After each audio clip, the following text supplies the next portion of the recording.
No, you don't want the flash. 2, 3, 4, 5.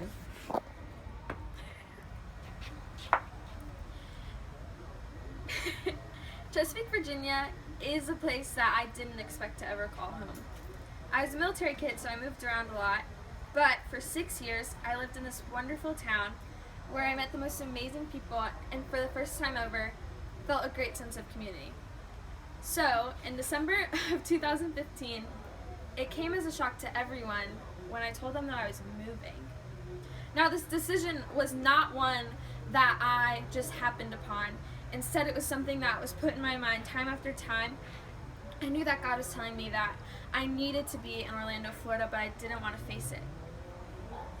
And so, on a trip to Orlando with my friend Mike, I told him that I gave God an ultimatum. I told him the only way that I would ever move to Orlando is if in that week that I was visiting, he gave me a place to live. Something I didn't imagine he could ever do. Well, while having lunch with some friends who lived down there, Jess and Scott Cameron, I told them of how I felt like I was supposed to move. And within the next week, they had offered me a room to live in their house.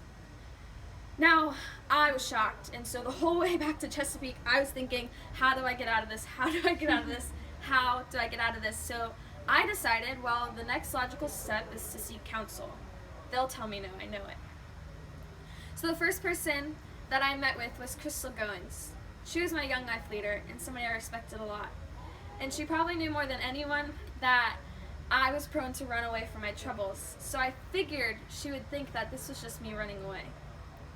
But much to my dismay, when I sat her down in a Panera with her 2-month-old baby and told her my dreams of moving and how I felt like it was what I was supposed to do, but I just didn't know, she looked me in the eyes and in her sassy Asian voice said, "Girl, I know that's the best thing for you." And I was floored. Crystal had never been willing to go along with my crazy ideas.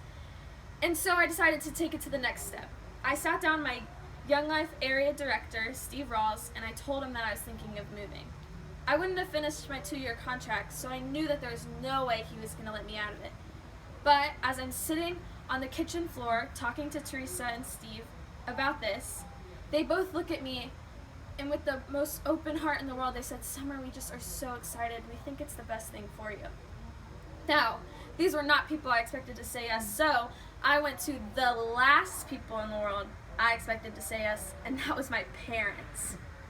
I sat my mom and dad down on the couch, and we never really saw eye to eye, so I knew that any idea I had, they were probably going to say no to. But as I told them of my dream to move to Orlando, Florida, they looked at me and they said, "Please do. College would be so much cheaper. We think it would be the best thing for you, and we're excited for you to do that." And I was pissed. I first found a house, and now everyone is telling me to move there, and I knew it was going to be bad, and for the first 2 months, I thought I was right. See, I expected to move here, and I was like, well, if this is what I'm supposed to do, I'm going to have friends automatically. So when I got here, and the friends weren't as sweet as the ones back home, I was shocked. And I just reveled in self-pity, and I knew that I was right and everybody else was wrong.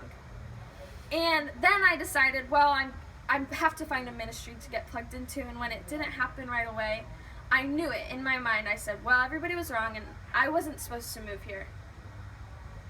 But in the long run, I'm thankful I did.